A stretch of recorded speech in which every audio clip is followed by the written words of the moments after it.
வாங்க இன்னைக்கு என்னன்னு பார்த்துடலாம். இது என்னன்னு பார்த்தீங்கன்னா ஜவ்வரிசி வச்சு தாங்க இந்த டிஷ்ஷை செய்ய போகிறோம். வெயில் காலம் வந்தாச்சு. ஸோ இதையும் நீங்கள் இந்த வெயில் காலத்தில் ட்ரை பண்ணி பார்க்கலாம். இது 2 in 1 கூட நம்ம வச்சுக்கலாங்க. இது என்னன்னு பார்க்குறீங்களா? ஒரு ஸ்வீட் ரெசிபீஸ் தான். இதை வந்து நீங்கள் ஸ்வீட்டாகவும் செஞ்சுக்கலாம், அப்படி இல்லைன்னா கீர் மாதிரியும் செஞ்சுக்கலாம். செம்ம டேஸ்ட்டாகவும் இருக்கும்.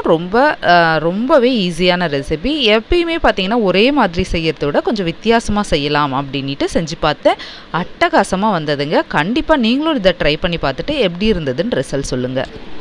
இதில் எந்த ஃபுட் கலரும் ஆட் பண்ணல. நேச்சுரலான திங்ஸை வச்சு தான் இதை செஞ்சுருக்கோம். பசங்களுக்கு கண்டிப்பாக இதை செஞ்சு கொடுங்க. ரொம்ப ஸ்ட்ரென்த்தானது. இந்த வெயில் காலத்தில் யாராவது கெஸ்ட் வந்துட்டாங்க, இல்லை பசங்களுக்கு கொடுக்கணும், கீர் மாதிரி கூட இதை யூஸ் பண்ணி நீங்கள் கொடுக்கலாம். செமையாக இருக்கும். அட்டகாசமான ரெசிபி. வாங்க எப்படி செய்கிறதுன்னு பார்த்துடலாம். அதுக்கு முன்னாடி நம்மளோட சேனலை சப்ஸ்கிரைப் பண்ணிவிட்டு பக்கத்தில் இருக்க பெல் ஐக்கானையும் கிளிக் பண்ணிக்கோங்க. எவ்வளோ சூப்பராக இருக்குது பாருங்களேன். இதுக்கு நான் கூட என்ன கலர் ஆட் பண்ணியிருக்கேன் அப்படின்ட்டு யோசிக்கிறீங்களா? அதெல்லாம் பார்த்துடலாம் வாங்க. இப்போ ஒரு பாத்திரத்தில் 2 கப் அளவுக்கு தண்ணி எடுத்திருக்கேங்க. ஜவ்வரிசி 1 கப் அளவுக்கு ஆட் பண்ணுறேன். இந்த கப்பில் தாங்க நான் 2 கப் அளவுக்கு தண்ணி எடுத்திருக்கேன். இதில் 1 கப் அளவுக்கு ஜவ்வரிசி ஆட் பண்ணிக்கிறேன். ஸோ இதை நல்லா மிக்ஸ் பண்ணி விடுங்க. கொஞ்சம் கொதிக்கட்டும்.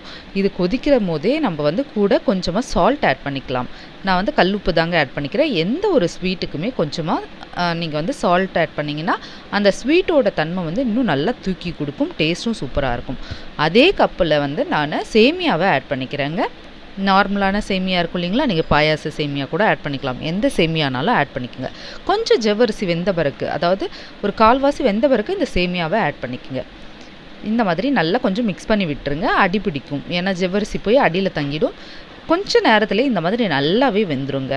கூட என்ன பண்ணுறேன்னா 1 கப் அளவுக்கு பால் ஆட் பண்ணுறேன். அதே கப்பில் தாங்க அளந்து எடுத்திருக்கேன். நீங்கள் தேங்காய் பால் ஆட் பண்ணிங்கனாலும் சூப்பராக இருக்கும். நான் வந்து பசும்பால் தாங்க ஆட் பண்ணியிருக்கேன்.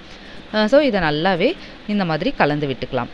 இதுக்கப்புறம் என்ன பண்ணுறேன் அப்படின்னு பார்த்தீங்கன்னா, நீங்கள் வந்து ஏதாவது இன்னொரு கப் அளவுக்கு நீங்கள் பால் ஆட் பண்ணாலும் பரவாயில்ல, அப்படி இல்லையா கண்டென்ஸ் மில்க் ஆட் பண்ணிக்கலாம். அதுக்கு முன்னாடி கலருக்காக நான் பீட்ரூட் எடுத்திருக்கேன். பீட்ரூட் வந்து ஒரு குட்டி பீட்ரூட்டை ஆட் பண்ணியிருக்கேன். கூட ஏலக்காய் ஆட் பண்ணிவிட்டு இந்த மாதிரி கோவா வந்து கொஞ்சம் மீந்துடுச்சு. ஸோ அது வந்து நான் ஆட் பண்ணியிருக்கேன். உங்கள்கிட்ட கோவா இல்லைன்னா கண்டென்ஸ் மில்க் ஆட் பண்ணிக்கோங்க. அப்படி இல்லையா திக்கான பால் இன்னும் கொஞ்சம் ஆட் பண்ணிக்கோங்க. இது எல்லாம் மிக்சியில் போட்டு இந்த மாதிரி மையாக அரைச்சி எடுத்துகிட்டு வந்துடலாம். கொஞ்சமாக நீங்கள் அதில் தண்ணியோ பாலோ ஆட் பண்ணி அரைச்சிக்கோங்க. இப்போ இந்த பேஸ்ட்டை வந்து நம்ம வேக வச்சுருக்கோம் இல்லைங்களா, ஜவ்வரிசி சேமியாலாம் அதில் தான் ஆட் பண்ண போகிறோம்.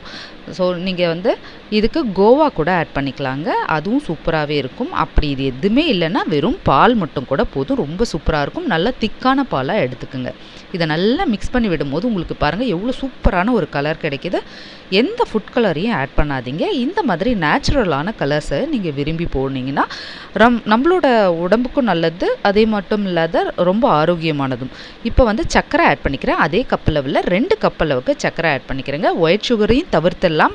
பட் வந்து நான் ப்ரௌன் சுகர் இல்லாததுனால இன்றைக்கி ஒயிட் சுகர் வச்சு தாங்க செஞ்சுருக்கேன். ஸோ இதை நல்லாவே கலந்துக்குங்க. உங்ககிட்ட வந்து ப்ரௌன் சுகர் இருக்குன்னா அதை ஆட் பண்ணி கூட நீங்கள் செஞ்சு பாருங்கள். ஸோ இதெல்லாம் நல்லா மிக்ஸ் பண்ணிவிட்டு இப்போ கேஸ் ஆஃப் பண்ணிவிட்டேன். நல்லாவே ஜவ்வரிசி எல்லாமே வெந்துடுச்சு.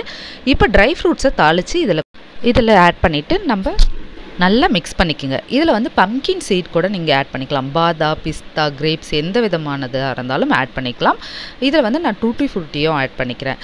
ஸோ நீங்கள் வந்து கீர் மாதிரி குடிக்கணும் அப்படின்னா கூட ஸ்மால் பீசஸாக ஃப்ரூட்ஸை கட் பண்ணி கூட ஆட் பண்ணி நீங்கள் ஃப்ரிட்ஜில் வச்சு சாப்பிடலாம். அப்படி இல்லைன்னா கூட இதையே நல்லா மிக்ஸ் பண்ணி நீங்கள் ஃப்ரிட்ஜில் வச்சிட்டிங்கன்னா நல்லா செமையாக இருக்குங்க. இன்னும் கொஞ்சம் வந்து நீங்கள் பாலோ இல்லை வந்து கண்டென்ஸ் மில்க் ஏதாவது ஒன்று ஆட் பண்ணி கொஞ்சம் லிக்விடாக வச்சிட்டிங்கன்னா சூப்பராக இருக்கும். இதுவே வந்து ஐஸ்கிரீமோடு சேர்த்து நீங்கள் போட்டு சாப்பிடும்போது இன்னமும் டேஸ்ட்டாக இருக்குங்க. கண்டிப்பாக இதை ட்ரை பண்ணி பாருங்கள். இந்த வெயில் காலத்தில் வெளியே போய் நீங்கள் ஜூஸ் எல்லாம் குடிக்கிறத விட இந்த மாதிரி செஞ்சு கூட நீங்கள் ஃப்ரிட்ஜில் வச்சுட்டு ஒரு கப் இதுவே சர்வ் பண்ணிங்கன்னா சூப்பராகவே இருக்கும். இது வந்து பீட்ரூட்டில் செஞ்சது தான்ட்டு கண்டே பிடிக்க முடியாதுங்க. பாயாசமாக வேணும்னா ஹாட்டாகவே வச்சுக்கலாம்.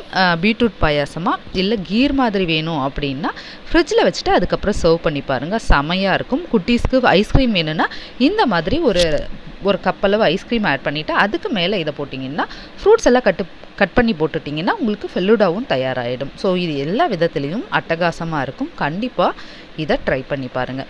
கலருக்கு நீங்கள் கேரட்டை கூட நீங்கள் ஆட் பண்ணி அந்த மாதிரி கூட ட்ரை பண்ணி பார்க்கலாம். நான் அதையும் ஒரு டைம் ட்ரை பண்ணி பார்த்துட்டு உங்களுக்கு சொல்கிறேன். கண்டிப்பாக இதை ட்ரை பண்ணி பார்த்துட்டு எப்படி இருந்துச்சுன்ட்டு கமெண்ட் செக்ஷனில் கமெண்ட் பண்ணுங்கள். தேங்க்யூ ஃபார் வாட்சிங்.